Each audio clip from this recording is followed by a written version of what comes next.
You're having a super fantastic sparkling day. Welcome to Porchlight Letters podcast number 2490. Oh, I didn't change that. I don't think I changed that. Did I change? No, I didn't. It's meant to be 99. Hang on, I'm just going to change. It's actually 2499. There we go. Update. And today we're talking about sometimes the greatest family treasure is a story, not an heirloom. And if you think about that, think about all the photographs that you have, or the I'm just looking around on my desk real quick to see if I have anything from that I have inherited. Just trying to see really quickly.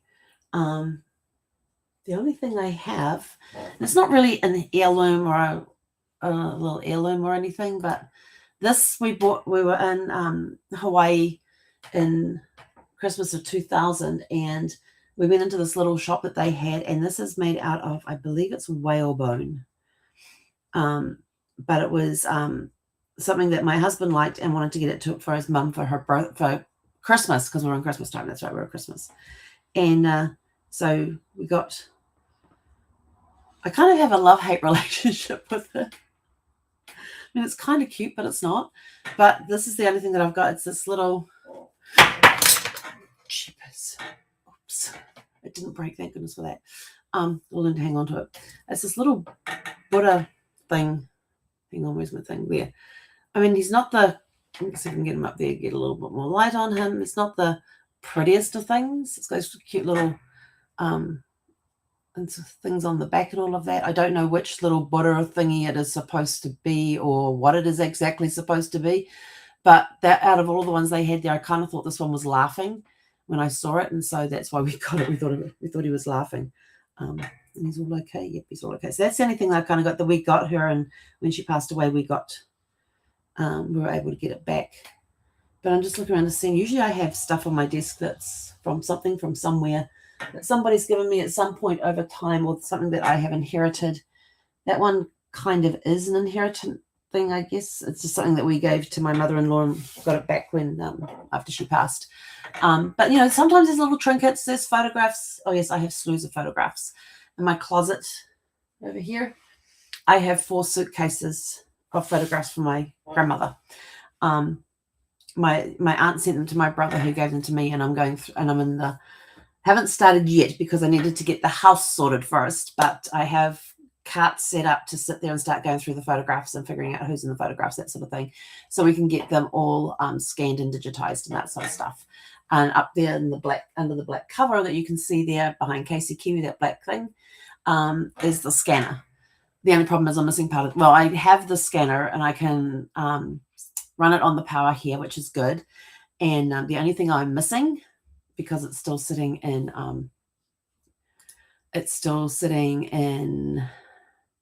the States, is the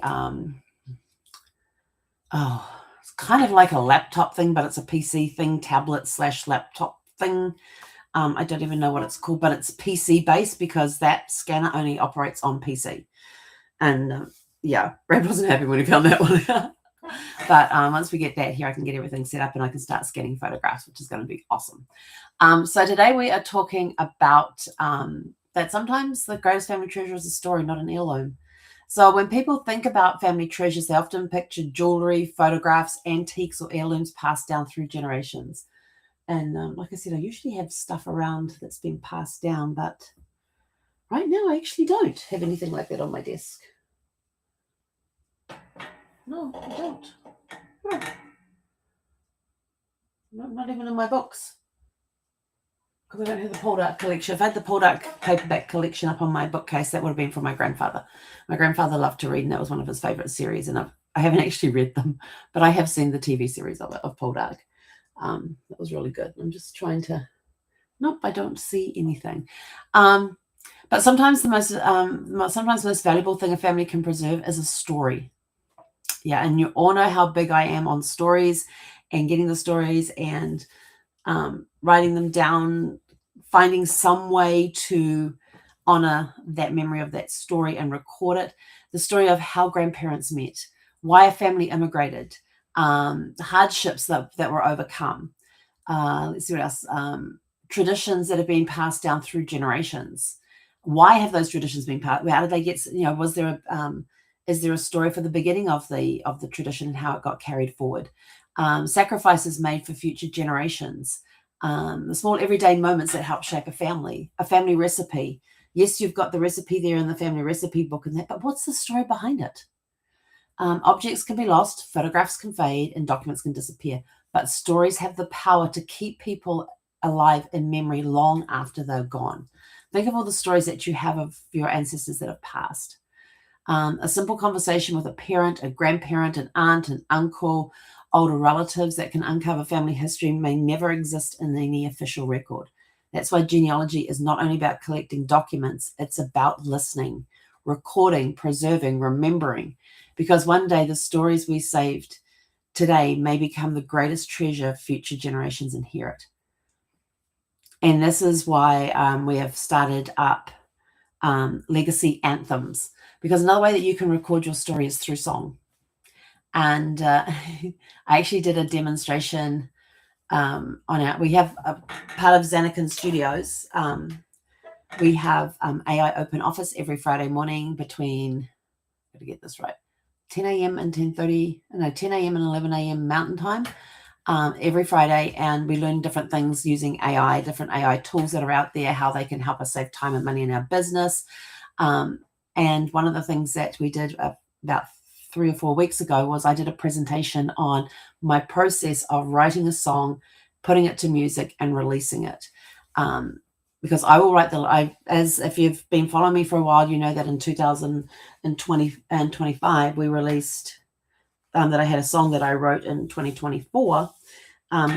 This one, if some of you may have gotten this postcard, where we've got 2 voices, 1 song. It's the same song, 2 different voices, 2 different versions. One sung by female, one about female, which is Tui Ross, our male, which is Brody Carmichael.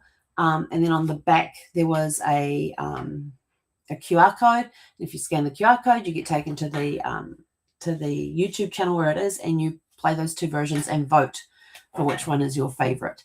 It was actually quite cool. So that was the first one we did, as taking a story and putting it to song. And so we talked about the process that I go through with writing a song. How do I get the lyrics? Where do they come from? They just come from all over the place. Sometimes as a sentence, or like that one there, the Best Me I Can Be is the name of that song. And it was one of the podcasts from 2024 in September, when I wrote the song in September. And one of the podcasts before that, I'd actually mentioned the line, all I can do is be the best me that I can be. And it stuck with me. And I actually wrote it down on a piece of paper. And then the next thing I'm doing is I'm adding these other words with it. I'm rearranging them and all of that sort of stuff. And once I kind of had them in the right form and order and everything else, I dropped it into ChatGPT and said, please proofread this for a song, but do not change any words. Just write out the suggestions. And it will come up with suggestions like, hey, this is a really great song. We can see what you're trying to tell here, blah, blah, blah, blah. Here are the suggestions that we make and why. And they would give me suggestions like, switch this word out for this, because this new word works better musically than the word that you already have in there, which has been great to be able to do that, because I don't think that way. When it comes to music, I can play a piano by sitting there and going, and now the second note, it's painful watching me play the piano. And I get the first 3 notes down, and then I'm like, put them together and go, yeah, that sounds about right. No, it needs to be a little faster. Yeah, that sounds about right pace. Okay, what's the next 3? And so that's how I learned to play. So what this hand does, the left hand in the bass thing, no clue. Treble, not a problem. I can figure that out. It'll take me a long time to learn a song. And then I've still got to figure out how to put this piece in there. And I'm so like, yes. I did leave my my keyboard did get donated. My electronic keyboard did get donated in the States. I did not bring that to New Zealand with me, which was kind of a heartbreaking thing, because it's something that Brad had given me years ago for Christmas, and I loved playing around on that thing. I do have all my music books, though. I did keep all my books, but that was something I just had to let go. It was just the space thing. Maybe I'll pick it up again down here or not. I don't know. I don't really have anywhere to put a keyboard right now. But anyway, yeah, so that was the first one that I wrote. And then, of course, I was trying to get music, and I had some suggestions on things that could be done, and I don't play, so I didn't know how to compose music or anything else. So put some feelers out there, nothing eventuated. Then almost a year later, somebody suggested Suno, and so I went in there and learned all about that and got my song up, and that's how we ended up with these 2 songs here. And then fast forward to this year, where I've done a lot more composing this year than I have writing of lyrics than I have in the past. And this year we have released, Have a Super Fantastic Sparkling Day. Because that's who I am. I want that. So I want that energy left as a legacy. So this is why I'm enjoying writing songs right now and creating these songs that I want left as legacy.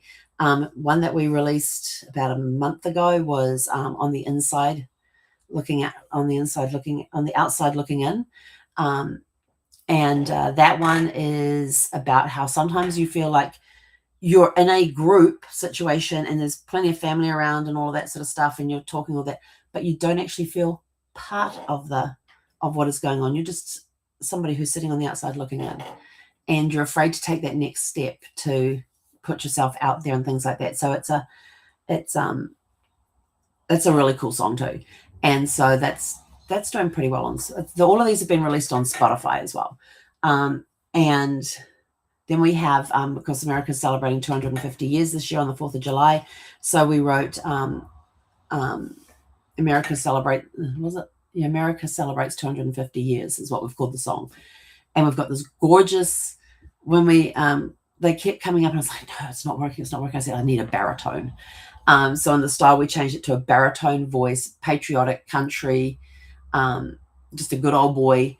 And then we came up with a song, and every time it plays and he starts singing, I'm just like, I love baritone voices.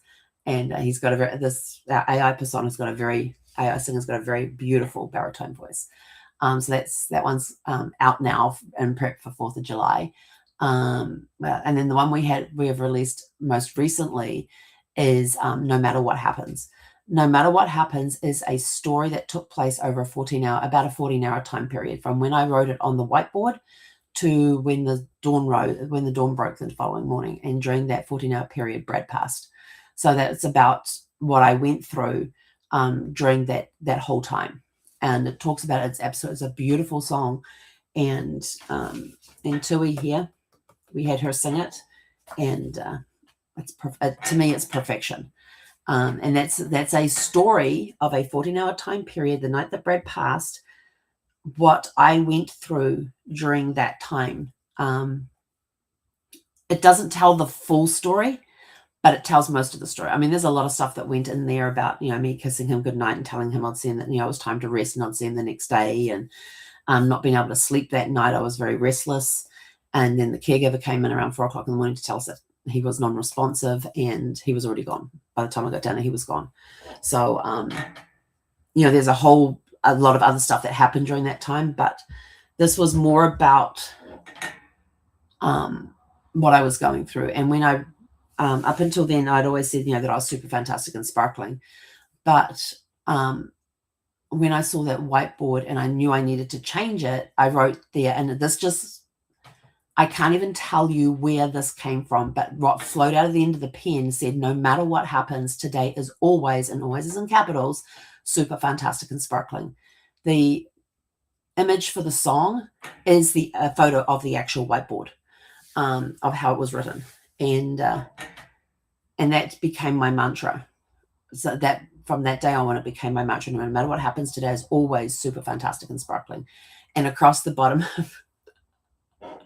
and where Brad is buried, we've got the headstone there, and across the bottom of the headstone it says, today is always super fantastic and sparkling. And the kids have been threatened, if they remove that after I pass, I'm going to come back and haunt them. I'd always told Brad that I wanted that written on the headstone if I went first. He went first, so he didn't have a say in it. But that's where that saying, no matter what happens, today is always super fantastic and sparkling, came from. And I've been using it every day. It's helped me keep moving forward, even on my toughest days, when it's just when I can barely move myself because I'm just overcome with grief, overwhelm, fear, whatever. As long as I can take half a shuffle step forward, it's a for as long as I can keep moving forward, even if it's just a shuffle, a half a shuffle step, as long as I keep that forward momentum going. So this is why. And then it was after I'd written that song, and Teresa said, hey, let's do a thing on using AI with songs and stuff. And somebody made this, and we actually played. They got to hear that song before we released it. No matter what happens, they got to hear that before we released it. We're all sitting there with tears coming down our faces. I'm trying not to cry, trying to keep everything under, I'm the presenter. I'm not supposed to be crying. Well, maybe I am. But we kept that momentum. We kept that going. And somebody said at the end of that, they said, you need to do this as part of your genealogy business. And I was just like, it's already in progress, because by that time I'd already written down on a piece of paper, we need to do something about telling stories through song and investigating that. So now we are about to launch Legacy Anthems, which is where we will sit with you for an hour and do a deep dive into one story, do a deep dive into that story, get out all the bits and pieces, any phrases or sayings and quotes that you want included and all that. Then we'll go ahead and we'll write up the lyrics for you, and then we'll put it to music for you. So you have that story that you can then tell in song.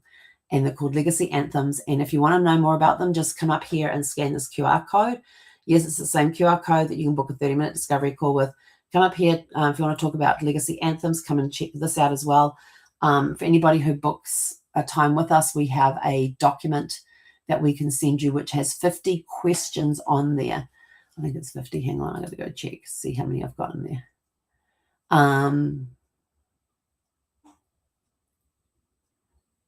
Yeah, 50. We've got 50 questions, and I think it's 50.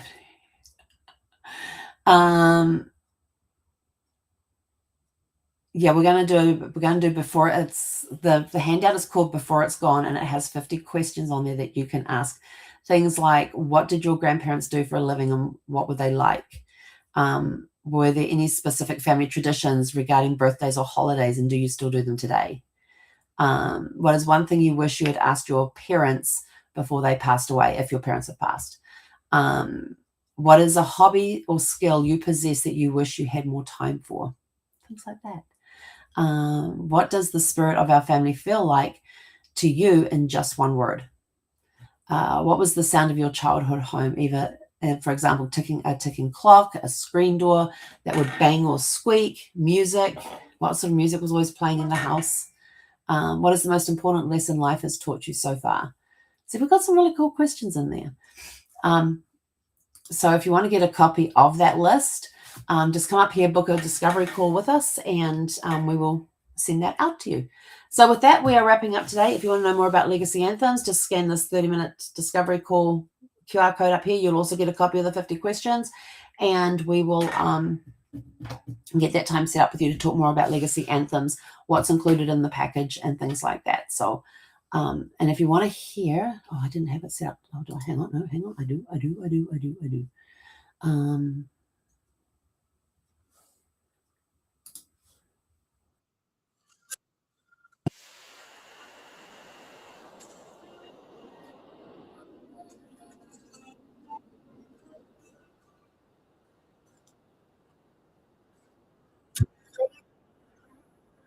Afternoon, sunlight in the room.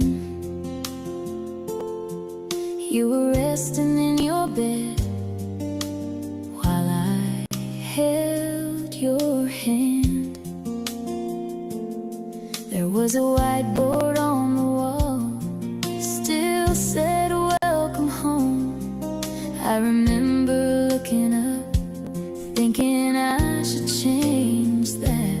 So I wiped it clean and wrote a different line. No matter what happens, today is always super fantastic and sparkling.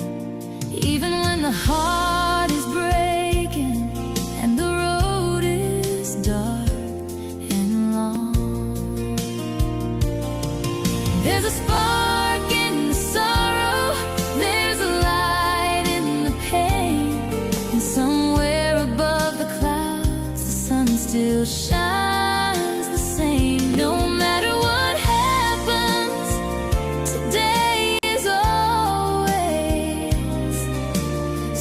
super fantastic and sparkling. A few hours later, with the night still holding on, quietly and gently you were gone. I sat there beside you, trying to understand, and through my tears I looked back at the board, and those words were shining brighter than before. No matter what happens, today is always super fantastic and sparkling. You were finally free from pain, free to run and breathe again. There's a spark in the sorrow, there's a light in the pain, and love is still shining like the sun above the rain. No matter what happens, today is always super fantastic and sparkling. After they had taken you, the house was still and bare. I stood there by the window in the quiet morning air, and the sunrise broke the darkness like a promise in the sky, a blaze of golden color, like your last goodbye. No matter what happens, today is always super fantastic and sparkling. Even when goodbye arrives and 1,000 tears are falling, there's a spark in the sorrow, there's a light in the pain, and love keeps shining brighter than the darkest rain. No matter what happens, today is always super fantastic and sparkling.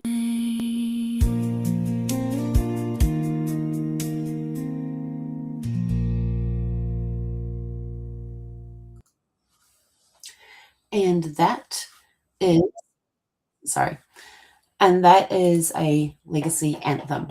So if you would like one for your family, for a particular story in your family, even multiple stories, scan the QR code up here, set up a time, and let's discuss.